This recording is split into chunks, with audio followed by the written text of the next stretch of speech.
Assalamualaikum warahmatullahi wabarakatuh. Halo semuanya, selamat datang kembali di TBM Medicast. Pada episode kali ini, saya Amira Inai Lubis selaku host pada TBM Medicast hari ini. Senang sekali bisa menemani teman-teman semua pada hari ini. Hari ini kita akan membahas topik yang sangat dekat di antara kita dan masih marak terjadi di masyarakat, yaitu adalah tentang keracunan makanan. Baik, untuk mendalami terkait topik ini, kita telah mendatangkan narasumber yang sangat berkompeten pada bidang ini. Langsung saja kita sapa narasumber kita pada hari ini, yaitu Dr. Amelia Eka Damayanti MGizi. Halo dokter, apa kabar dok? Bagaimana hari ini dok? Sehat dok? Alhamdulillah sehat. Alhamdulillah sehat ya dok. Terima Alhamdulillah. kasih. Iya, terima kasih sudah meluangkan waktunya untuk hadir di TBM Medicast hari ini dok. Baik dok, sebelum kita masuk untuk topik utama kita, dari dokter apakah boleh untuk memperkenalkan diri terlebih dahulu dok? Dari nama, jenjang pendidikan, dan juga profesi yang saat ini ditekuni dok. Baik, terima kasih Naya waktunya. Assalamualaikum warahmatullahi wabarakatuh. Waalaikumsalam wabarakatuh. Nama saya Dr. Amelia Eka Damayanti, Magister Gizi, jenjang pendidikan, menyelesaikan S1 profesi kedokteran dari Universitas Islam Sumatera Utara. Kemudian S2 selesai itu di 2008, kemudian menyelesaikan pendidikan S2 Ilmu Gizi Biomedis di Universitas Diponegoro, selesai 2013 sampai 2015. Saat ini saya aktif menjadi dosen pengajar di Fakultas Kedokteran dan Ilmu Kesehatan di Universitas Muhammadiyah Sumatera Utara. Wah, keren sekali ya narasumber kita hari ini. Nah, teman-teman semua, berikut itu merupakan perkenalan singkat dari narasumber kita hari ini. Nah, selanjutnya dokter, mungkin kita akan masuk ke topik utama kita, dok. Nah, dok, akhir-akhir ini kan sering banyak nih kasus terkait tentang keracunan makanan ini, dok. Nah, banyak masyarakat tahu tentang keracunan makanan ini, tapi untuk masyarakat ini belum benar-benar paham apa sih maksud dengan keracunan makanan ini, dok, pencegahannya dan gejalanya, dok. Nah, dari dokter sendiri, kira-kira apa yang dimaksud dengan keracunan makanan itu, dok? Baik, kalau kita bicara mengenai keracunan makanan ini adalah penyakit atau kondisi yang disebabkan oleh terkontaminasinya makanan yang kita makan oleh mikroorganisme, bisa itu bakteri, bisa itu virus, parasit, jamur, atau terkontaminasi dengan bahan kimia yang menyebabkan suatu penyakit atau menyebabkan timbulnya suatu gejala. Ya, jadi bersifat dia bisa timbulnya cepat, bisa timbulnya juga lama. Biasanya kalau terkait dengan penyakit bahan kimia, terkontaminasi bahan kimia dalam jangka waktu yang lama bisa menyebabkan jangka panjang dia efeknya. Nah, seperti itu kalau mengenai secara definisi. Berarti dari banyaknya penyebab-penyebab itu tentang keracunan makanan ini bukan berarti disebabkan oleh makanan basi aja ya, dok? Enggak, jadi keracunan makanan yang kita makan itu kan dia melewati beberapa tahapan proses. Mulai dia dari persiapan, kemudian dia pengolahan, udah pengolahan kemudian dia diporsikan, kemudian ada penyimpanan lagi, kemudian kalau ya mungkin kalau dikaitkan dengan situasi yang sekarang ini ada waktu distribusi juga, ya kan? Nah, jadi kalau mulai dari persiapan, nah persiapan ini misalnya proses memotong-motong, kemudian proses pencucian. Jadi misalnya ayam atau daging ya atau bahan makanan yang basah, kemudian waktu dibersihkannya itu membutuhkan waktu yang lama misalnya sehingga udah rusak juga terkontaminasi mikroorganisme bakteri. Jadi misalnya sebelum diolah dagingnya atau ayamnya udah bau duluan gitu ya kan, udah tidak layak. Nah, ini harusnya di sini ada quality controlnya yang mengawasi gitu ya. Kemudian masuk setelah proses persiapan tadi, motong-motong, kemudian membersihkan, ada proses penyimpanan lagi. Kadang-kadang kan nggak langsung diolah. Jadi misalnya kayak daging kurban kemarin, kalau belum mau diolah, kita simpan dulu di freezer, tidak perlu dicuci gitu kan. Nah, atau misalnya proses-proses makanan yang memang tidak segera diolah, nah ini harus dipertimbangkan juga penyimpanannya. Apakah perlu disimpan dalam chiller yang suhunya tidak minus ya, atau misalnya dalam suhu yang biasa, ruangan suhu biasa, chiller, atau di freezer. Kadang-kadang perlu di freezer. Nah, kadang-kadang penyimpanan ini juga bisa terkontaminasi mikroorganisme, baik itu bakteri, virus, dan segala dan macam. Kemudian ada proses pengolahan. Setelah proses penyimpanan, pengolahan. Nah, pengolahan ini juga bisa terkontaminasi sama mikroorganisme ya. Kemudian proses persiapannya juga, proses penyimpanan setelah pengolahan kan kita biasa nggak langsung dimakan, disimpan. Nah, itu tadi apakah dia ditutup atau nggak ditutup, kemudian berkeringat atau tidak berkeringat. Misalnya nasi kan, nasi udah dingin atau setengah dingin, belum panas, belum dingin betul, kemudian kita tutup. Misalnya kita aja misalnya nih bawa bekal gitu ya, nasi yang masih hangat, masih panas, berkeringat, kemudian juga bisa terkontaminasi atau tumbuhnya spora jamur di situ kan. Nah, itu yang kita makan, itu bisa menyebabkan juga keracunan. Sampai pada proses penyajian dan distribusi, itu proses-proses tahapan itu sangat resiko untuk terkontaminasi mikroorganisme, baik virus, bakteri, parasit.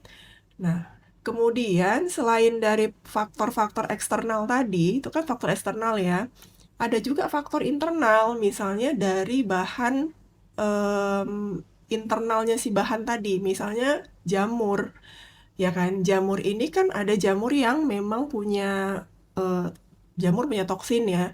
Nah, ada jamur liar yang memang tidak bisa dimakan. Nah, kalau misalnya itu dimakan, walaupun prosesnya benar, tidak terkontaminasi, tapi dia secara internal dia punya bahan yang bisa menyebabkan keracunan, nah itu juga bisa menjadi penyebab. Selain itu juga pengaruh higienis, tentunya higienis dari individu yang makan maupun yang mempersiapkan makanan itu, dan lingkungan ya. Jadi misalnya semuanya udah higienis, tapi ada lalat juga ya kan, lalat nih tadi bawa telur, nah itu juga bisa mengkontaminasi. Gitu ya dok. Mm-mm. Jadi kan tadi udah banyak penyebabnya juga yang dokter sebutkan, sebutkan, mohon maaf. Jadi untuk seseorang yang mengalami keracunan makanan akibat penyebab-penyebab ini dok, kira-kira gejala apa saja yang biasanya muncul? Ya, gejala itu bisa muncul cepat atau lambat ya. Bisa muncul segera setelah makan, kemudian atau yang munculnya beberapa jam setelah makan, atau dalam jangka waktu yang bertahun. Kalau dia terkontaminasi bakteri ya, biasanya kalau terkontaminasi bakteri itu ini ya, jelas ya tanda-tandanya ya. Misalnya makanannya udah lain baunya, warnanya udah lain, kemudian lebih cenderung berbau asam, berbuih gitu ya, ada gelembung udara. Nah, ini biasanya sudah terjadi kontaminasi dan itu disebut kita basi gitu ya. Nah, ini kalau dimakan tentu menyebabkan, terutama yang gejala itu ada yang ringan sampai yang berat. Kalau yang ringan mulai dari sakit perut, kemudian diare, muntah, ya. Kemudian kalau tadi misalnya keracunan toksin atau racun dari jamur bisa menyebabkan neurotoksin ya, atau berbahaya pada saraf, menimbulkan kejang dan sebagainya. Dan kalau tidak ditangani dengan cepat bisa menyebabkan kematian, ya kan? Kemudian ada gejala yang lama, misalnya terkontaminasi bahan kimia dalam waktu yang lama. Jadi kalau kita baca-baca sejarah itu kan ada yang namanya Minamata itu ya, di mana air sungainya itu terkontaminasi bahan kimia merkuri. Nah, merkurinya ini tadi mencemari lingkungan sungai, kemudian sungainya tadi dibikin minum, kemudian hasil dari sungai tadi, ikan tadi dimakan. Nah, dia tidak menyebabkan kelainan yang segera, tetapi misalnya jika dikonsumsi pada ibu hamil bisa menyebabkan kecacatan pada bayi, pada janin gitu ya. Nah, itu ada yang efek jangka panjangnya. Gitu. Berarti ada pengaruh terkontaminasi juga ya dok ya. Nah, untuk gejala tersebut, kira-kira ada nggak dia durasinya dok untuk muncul? Apakah dia setelah dimakan dia langsung muncul, atau mungkin membutuhkan waktu tertentu dia dok? Iya, tergantung banyaknya mikroorganisme, ya kan? Kemudian tergantung juga daya tahan tubuh. Bagaimana adaptasi tubuh untuk terhadap toksin tadi yang masuk, ya kan, mikroorganisme yang masuk. Nah, bervariasi ya, ada yang langsung, ada yang 30 menit, ada yang 1 jam, ya. Itu tadi, ada yang dalam waktu yang lama, gitu. Jadi kalau yang seperti gejala saluran pencernaan, seperti mual, muntah, kemudian diare, nah itu bisa cepat ya. Paling nggak itu sekitar ya mungkin 30 menit udah ada reaksi ya, dan tergantung daya tahan tubuh juga. Gitu, Dok. Jadi di antara tentang higienis dan juga terkontaminasi, apakah ada perbedaan signifikannya, Dok? Ada ya, ada. Jadi kalau misalnya kita sebut dia dengan terkontaminasi mikroorganisme, ada satu, mungkin gini ya, tadi terkontaminasi mikroorganisme tadi pada proses tahap persiapan bahan makanan sampai bisa dia dimakan. Ya, atau misalnya satu lagi yang paling sering itu adalah ketika kita makan makanan kaleng. Makanan kaleng kan kita pikir itu, oh ini di kaleng, ditutup, ini pasti aman, tidak terkontaminasi. Nah, jadi perlu diperhatikan juga nanti masyarakat bahwa kalau kita makan makanan kaleng, itu perhatikan bentuk kalengnya. Kalau kira-kira berkarat kalengnya, atau ada yang gembung kalengnya, atau ada yang penyok, nah ini diwaspadai ya. Karena apa? Karena pada proses pengalengan bisa jadi tidak higienis sempurna, sehingga kita merasa ditutup kalengnya ini nggak mungkin lagi masuk, padahal waktu proses pengalengan itu mungkin sudah masuk. Dan ada bakteri yang memang dia hidupnya anaerobik, jadi hidupnya itu tidak membutuhkan oksigen. Contohnya adalah yang sering itu Clostridium botulinum, ya kan? Nah, dia di dalam kaleng, tetapi dia juga bisa berkembang di situ. Jadi kalau kira-kira kalengnya udah gembung, ya kan, maka kita oh ini harus hati-hati ya. Jadi gembungnya kaleng tadi bisa dihasilkan oleh gas pada saat menghasilkan toksin-toksin dari Clostridium botulinum tadi. Nah, itu sering kejadian karena kita merasa sayang gitu ya, sayang makanan kalengnya gini ya, terus dimakan. Nah, jadi kalau dia perbedaannya dengan higienitas, biasanya higienitas itu terkait dengan penyakit-penyakit. Nah, bisa cepat, bisa lambat ya. Jadi misalnya kayak penyakit-penyakit tipes gitu-gitu ya. Nah, itu kan oral fekal. Jadi dengan artinya proses penularannya itu atau prosesnya itu masuk ke tubuh kita melalui oral fekal. Jadi kalau misalnya proses tidak bersih dalam mungkin habis buang air besar gitu ya, kemudian kita makan, nah itu maka kan dianjurkan cuci tangan sebelum makan gitu ya. Nah kalau misalnya pada individunya juga tidak higienis, maka bisa menyebabkan juga keracunan makanan itu. Tapi memang kalau keracunan dia lebih ke ini ya, kalau tadi kan prosesnya, kalau tipes gitu kan ada proses gitu ya. Kalau keracunan ini dia lebih cepat. Oh, ya.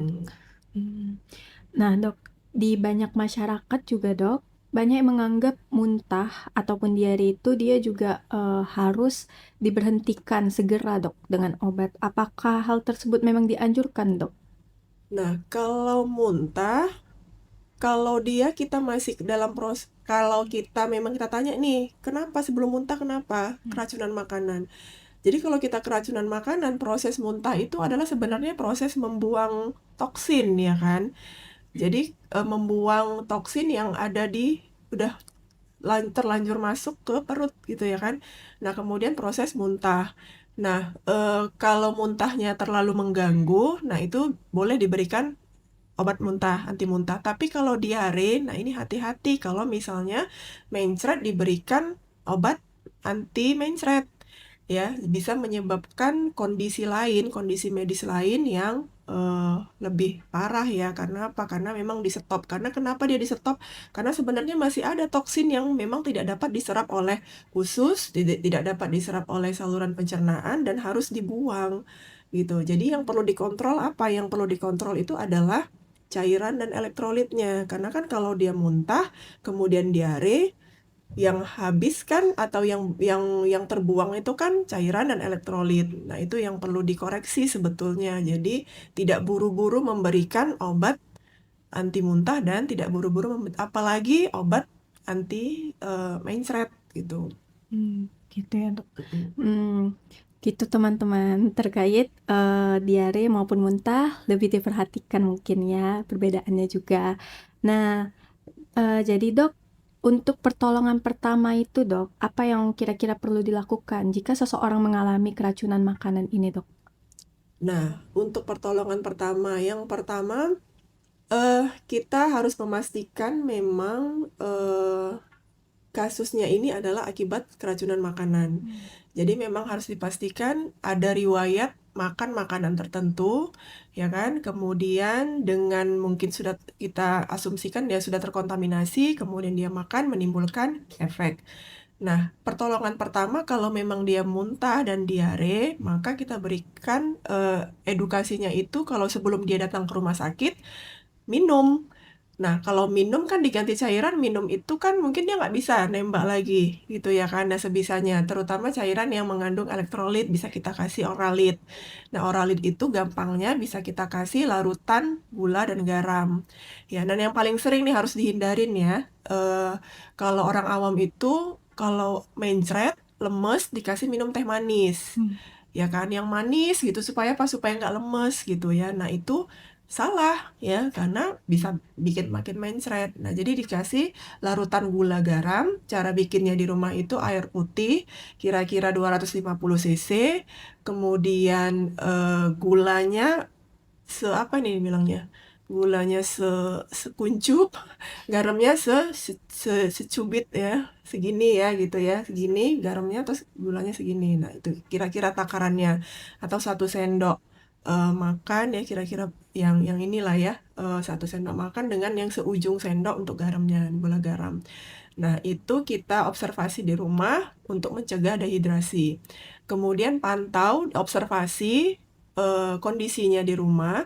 Jika berlanjut, maka perlu dibawa ke dibawa ke klinik, ke rumah sakit, ke dokter ya, ke uh, uh, pelayanan kesehatan.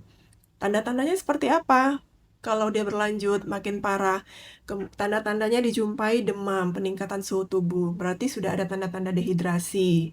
Kemudian sakit perut yang nggak kunjung sembuh, masih kram terus perutnya ya. Kemudian diare juga ya. Jadi jangan buru-buru tadi makan obat anti mencret, coba diperhatikan. Jadi yang disebut diare itu minimal 3 kali. Jadi 3 kali buang air besar dengan konsistensi si fesesnya tadi atau kotorannya tadi dia cair ya. Kemudian kalau fesesnya perhatikan udah mulai berlendir, kemudian ada kehitaman, nah ini harus cepat. Dan kalau kehitaman takutnya ada perdarahan ya kan. Kemudian rasakan lemas, kemudian pusing, berkeringat dingin, jantung berdebar, nah ini harus cepat dilakukan, dibawa ke pelayanan kesehatan, dibawa ke dokter, ke rumah sakit. Itu mungkin itu ininya ya.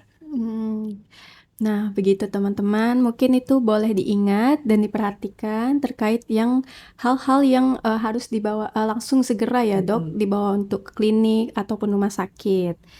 Nah, selanjutnya kan dok, keracunan makanan ini udah pasti ada komplikasi seriusnya kan dok? Ada. Nah, apa-apa aja itu dok komplikasi seriusnya dok? Komplikasi serius dari keracunan makanan pastinya adalah gangguan saluran pencernaan. Nah, gangguannya ini bisa menyebabkan luka, kemudian perdarahan pada saluran pencernaan, hingga pada tadi misalnya termakan toksin-toksin jamur, mungkin ya, yang neurotoksin, ya kan, bisa menyebabkan gangguan nafas, gagal nafas, kemudian kejang, dan sebagainya. Yang paling utama adalah tadi di saluran pencernaan.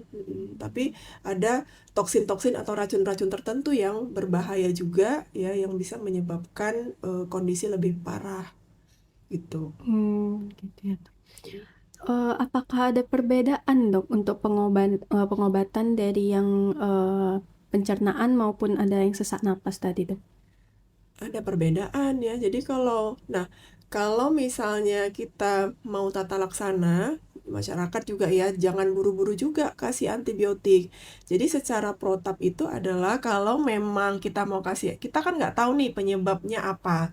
Memang dia mikroorganisme, tapi mikroorganisme itu ada yang bakteri, virus, ya kan, jamur, parasit. Nah, sebaiknya kalau misalnya datang ke rumah sakit, di rumah sakit nanti akan dikultur fesesnya. Kemudian ditentukan bakterinya apa, baru diberikan. Kalau memang penyebabnya adalah bakteri, maka diberikanlah antibakteri atau antibiotik kita sebut. Kalau misalnya dia penyebabnya virus, nah biasanya kalau virus seperti rotavirus dan sebagainya itu biasanya tidak diberikan obat antivirus. Biasanya penyakit-penyakit virus yang ada yang bersifat self-limited disease, ya kan, penyakit yang bisa sembuh tetapi tetap dikontrol. Karena apa? Karena bisa menyebabkan sekunder infeksi, ya kan. Nah, jadi kalau sudah terjadi sekunder infeksi, masuk si bakteri, diberikan lagi antibiotik. Atau misalnya kalau penyebabnya parasit, diberikan antiparasit gitu. Kemudian kalau dia penyebabnya adalah toksin-toksin jamur tadi, maka diberi antidotumnya. Gitu. Makanya perlu kita ingat apa yang kita makan. Jadi ketika terjadi sesuatu, kita bisa memberikan informasi ke dokter kira-kira apa supaya apa berkaitan dengan tata laksananya nanti. Tuh. Nah, ini kan dok, tentunya kita ini mencegah lebih baik daripada mengobati ya kan dok. Nah, untuk langkah-langkahnya dok yang bisa kita lakukan kepada masyarakat, untuk teman-teman semua yang ada di sini, kira-kira apa dok langkah-langkah untuk mencegah terjadinya keracunan makanan ini? Langkah-langkah untuk mencegah. Yang pertama kita berarti edukasi ya. Nah, yang pertama untuk memperhatikan setiap apa yang kita makan ya. Nah, jadi sebelum kita makan itu perhatikan dulu apakah kira-kira sudah terjadi perubahan belum? Perubahan warna, perubahan rasa, baunya, ya kan, bentuknya. Nah, kalau sudah terjadi perubahan, maka jangan dilanjutkan untuk makan. Karena apa? Karena mungkin sudah terkontaminasi. Kemudian untuk yang paling penting di sini adalah persiapan terutama untuk bahan-bahan yang tidak dimasak. Nah, jadi seperti Clostridium botulinum tadi, sebenarnya dia bisa mati tetapi di atas suhu 100 derajat dengan waktu tertentu. Nah, kalau misalnya kita masak makanan kaleng itu kan sebenarnya anget-angetin aja gitu ya. Mungkin juga nggak sampai 100 derajat. Kalaupun sampai sudah menggelegak sebentar udah diangkat gitu ya. Nah, itu belum mati. Jadi kalau bisa dimasak memakan makanan yang mateng sempurna. Nah, berhati-hati untuk makan makanan yang tidak dimasak, terutama sayuran, ya kan? Nah, sayuran ini berhati-hati. Nah, jadi bisa juga menyebabkan penyakit dari sayuran tadi, terutama sayuran-sayuran yang apa namanya, yang ditanamnya itu dekat dengan tanah, kayak apalagi nggak dimasak, kayak selada, ya kan, jenis sawi-sawi tertentu yang biasanya dimakan sama daging, gitu kan. Kemudian ya makan makanan lalapan. Nah, ini nyucinya harus benar karena memang sudah kami teliti sama mahasiswa di sini kan kemarin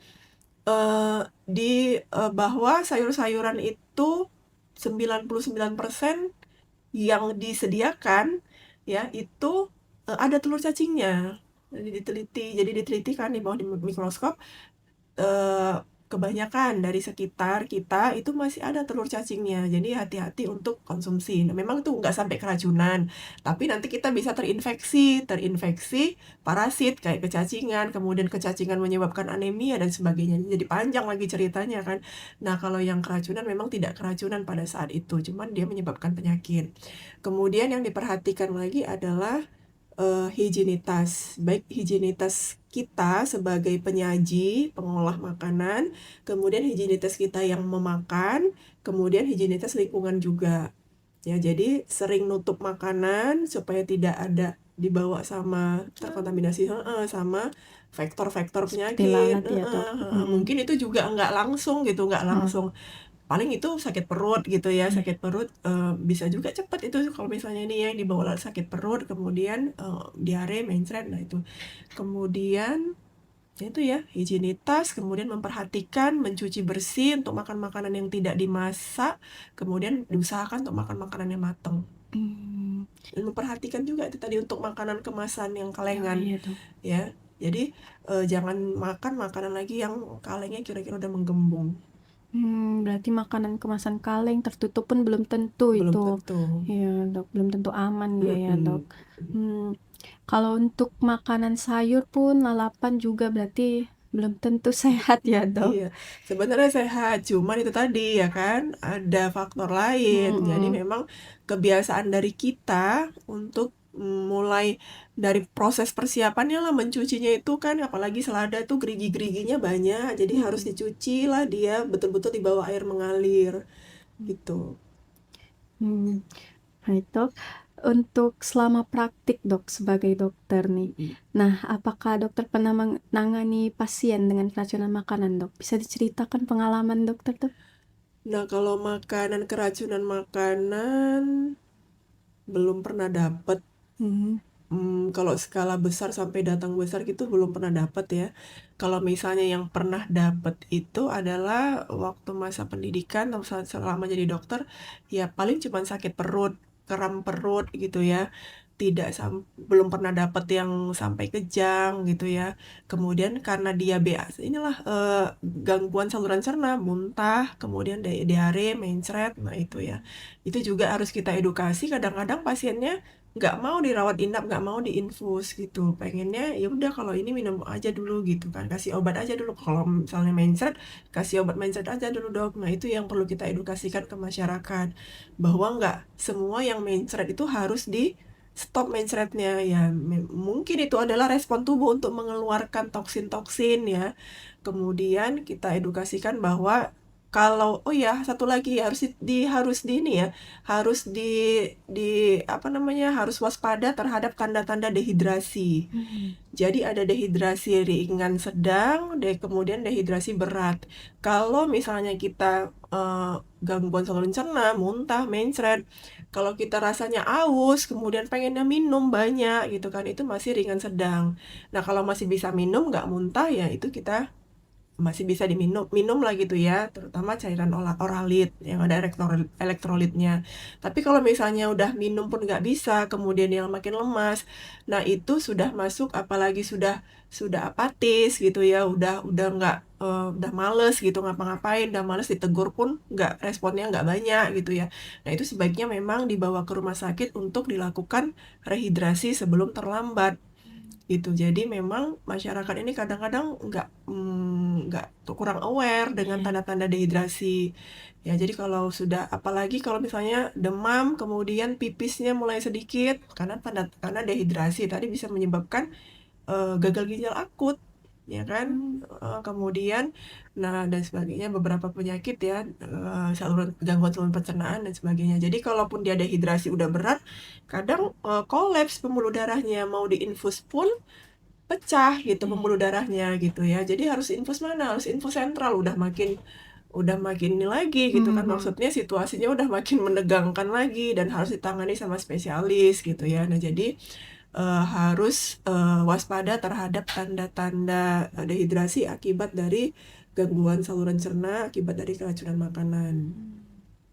Selama berprofesi menjadi dokter dok, paling banyak kira-kira usia dari berapa ke berapa yang sering keracunan makanan ini dok? Kalau keracunan itu paling banyak pada usia anak-anak. Karena mereka tidak memperhatikan makanan yang mereka makan. Yang penting ya dimakan gitu ya. Secara juga higienitas mereka juga terkait dengan cuci tangan sebelum makan dan sebagainya gitu ya kan. Nah itu paling banyak pada anak-anak. Tetapi kalau untuk yang makanan kalengan, nah ini banyaknya pada anak kos. Ya, Ada mahasiswa ya yang ngekos, nah gitu. Karena memang suka makan makanan yang cepat saji. Nah kalau mungkin yang di mahasiswa yang non medis mungkin ya kan, maksudnya belum mendapat informasi, belum pernah dengar, nah kan sayang gitu ya makanannya dibuang gitu ya. Jadi dimasak aja, ini nggak ada masalah, penyok-penyok dikit gitu, gembung-gembung dikit gitu ya. Jadi harus harus menambah wawasan juga. Iya dok, apalagi anak kos ya dok. Anak kos. Baik Dok, memang menjaga kebersihan dan juga lingkungan itu memang sangat penting ya Dok untuk menjaga dari keracunan makanan ini ya Dok. Nah selanjutnya kami izin Dok untuk membuka beberapa pertanyaan yang sudah ada di Instagram dari TBM FKIK UMSU. Apakah boleh Dok? Boleh, silahkan. Baik, mungkin izin saya tanyakan beberapa pada dokter. Mungkin pertanyaan pertama Dok, ini ada, mengapa orang keracunan makanan itu harus minum oralit atau air sedikit demi sedikit Dok? Mm-mm. Nah, kenapa harus minum air sedikit-sedikit, oralit sedikit-sedikit? Yang pertama, kenapa dia harus minum oralit, nggak minum air aja? Karena pada saat keracunan makanan, kita muntah diare. Muntah dan diare itu mengeluarkan elektrolit juga, bukan cuma sekedar cairan tubuh. Maka harus digantikan elektrolitnya. Yang simpelnya dengan larutan gula garam kalau di rumah tangga. Kenapa sedikit-sedikit? Ya supaya juga nggak merangsang muntahnya, refleks muntahnya juga. Karena kalau sekali ya mungkin ya ini ya, perutnya jadi kembung ya kan, kemudian nggak nyaman dan muntah lagi gitu ya. Jadi lebih baik apa ya, berproses ya, lebih baik sedikit demi sedikit gitu. Itu ya. Udah terjawab ya teman-teman. Nah, untuk pertanyaan kedua juga ada Dok. Mengapa nih makanan yang terlihat bersih belum tentu aman untuk dikonsumsi Dok? Makanan yang terlihat bersih, ya itu tadi contohnya di sayur-sayuran tadi ya kan, bersih nggak sayurnya tadi kita lihat, bersih, bergizi nggak dia sayurnya, sayur itu banyak seratnya ya kan, kemudian ya bagus gitu kan, dianjurkan juga gitu kita makan sayur-sayuran, tetapi hati-hati untuk sayuran yang tidak dimasak. Bukan cuma sayuran yang nggak dimasak ya, mungkin juga hati-hati untuk semua makanan yang tidak dimasak atau tidak dimasak sempurna. Contohnya kayak apa? Contohnya kalau kita tuh suka makan telur setengah mateng, ya kan? Enak kan ya, telur setengah mateng ya? Iya, Dok, Enak, enak. tetapi ada E. coli-nya di situ, ya kan? Ya, ada beberapa mikroorganisme yang bisa mengkontaminasi yang kemudian masuk ke dalam ini kita ya, tubuh kita. Kemudian itu tadi, misalnya telur cacing, ya kan? Atau misalnya, dan satu lagi adalah bahan kimia, pestisida. Nah, terlihat sehat, sayuran terlihat sehat, ya kan? Tetapi prosesnya sayuran itu kan disemprot-semprot ya, supaya cantik dia nggak dimakan ulat, ya kan? Jadi ada menggunakan pestisida di situ. Nah, jadi terlihat sehat, tetapi belum tentu aman. Itu contohnya. Ya, jadi harus ya kalau saya mungkin pribadi udah nggak berani lagi makan selada ya sejak penelitian itu dengan mahasiswa itu kira-kira tahun 2000 berapa ya, 2014 atau 2000, kan mahasiswa di sini sekitar 2017 tuh, 2016 atau 2017 kebetulan penelitiannya sama mahasiswa di sekitar kita ya kan.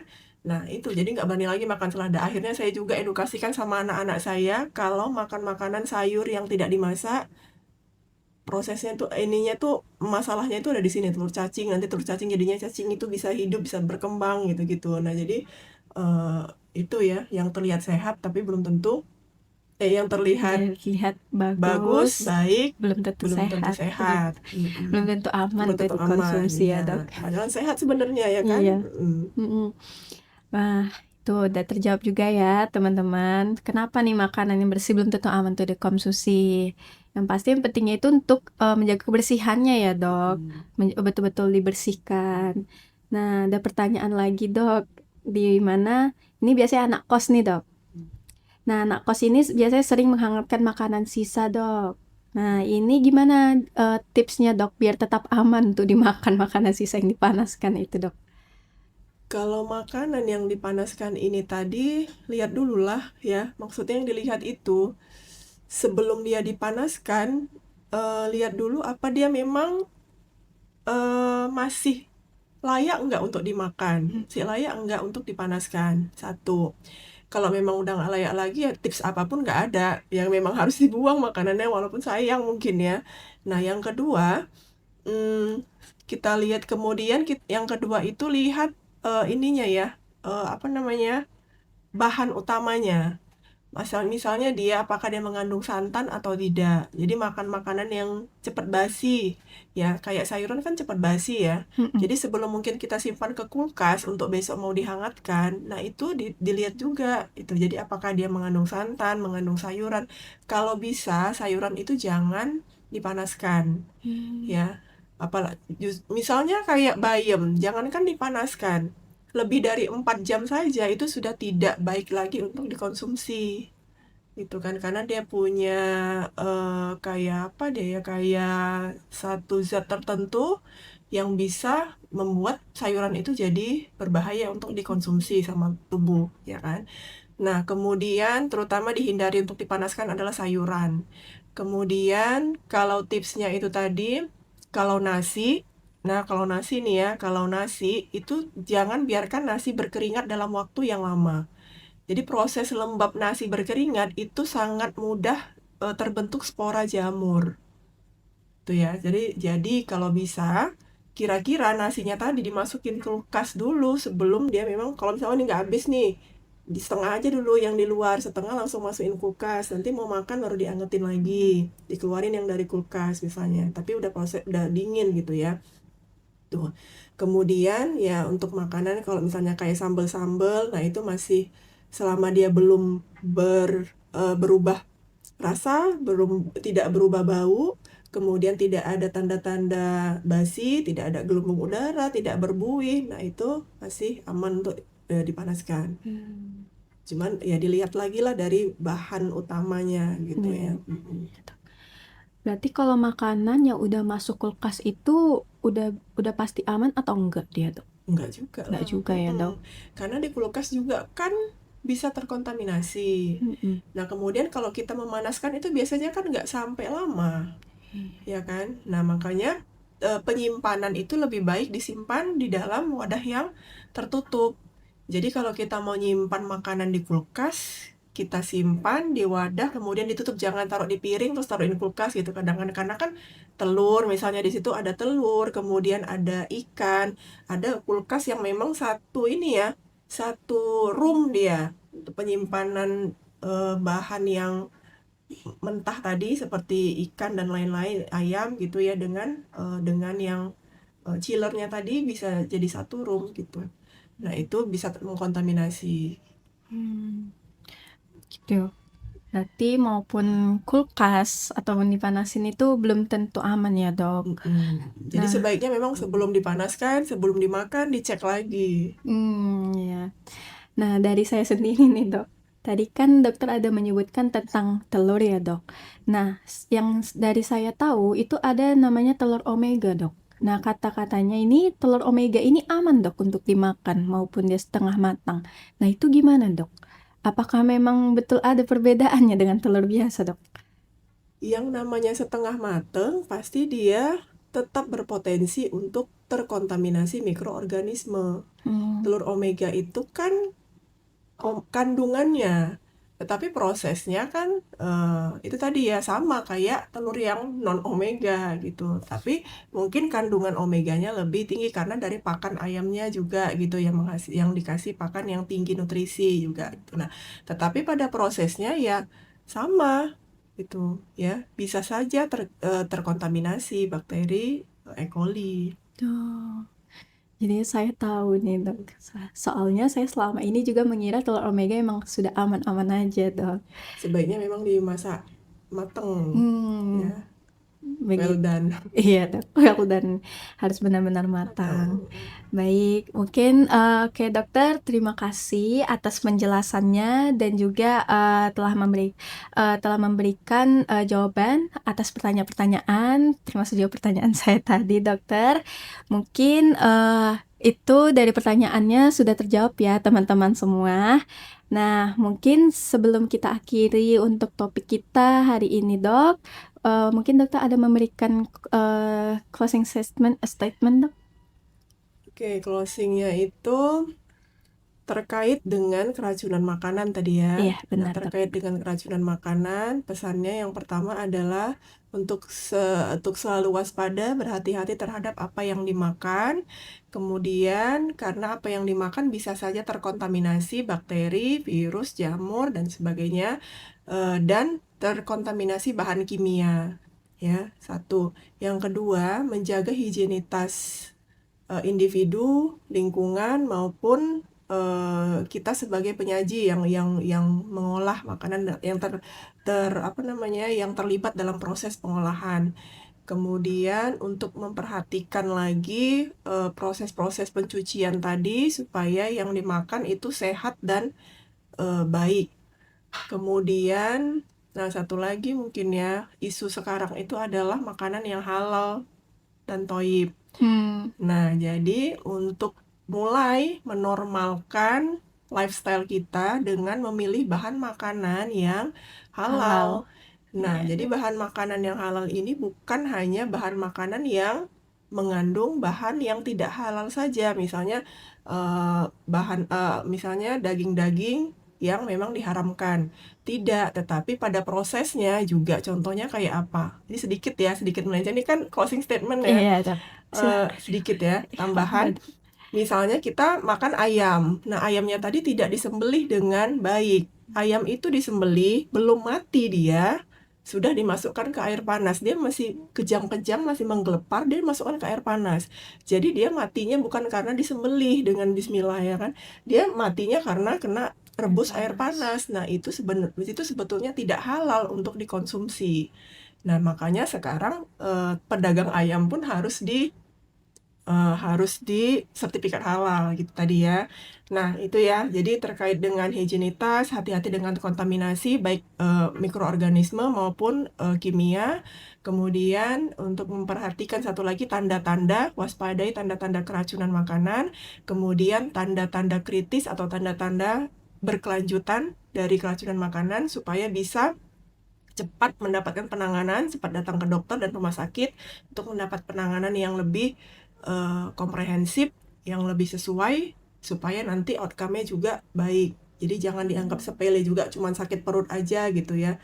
Tiba-tiba BAB-nya udah berdarah, udah hitam gitu ya. Nah, udah bocor misalnya ya kan, karena toksin-toksin tadi gitu. Jadi cepat datang ke dokter.